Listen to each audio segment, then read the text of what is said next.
Guys, in this video, I will show you how you can fix GTA 5 not launching. So without further ado, let's get started. First of all, what you need to do here, on search, you just need to write virus and threat protection. And then under the virus and threat protection settings, you should see manage settings. You need to press on that.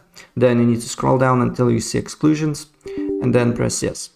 And then you need to add exclusion. Then you need to select folder. And then you need to find a basically Rockstar Games folder. So it will be on disk C, and here program files, and here should be Rockstar Games folder here. Select the folder, and then you need to also select GTA 5 exe file, where your basically GTA files is located.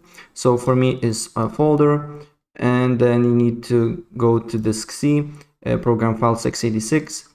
Steam, then Steam apps, then common, and after you go on common should be Grand Theft Auto 5 and select the folder here, and then restart your computer and your issue should be fixed. Right, so that's pretty much it, and if I help you out, please press like button and subscribe for more. Take care, bye.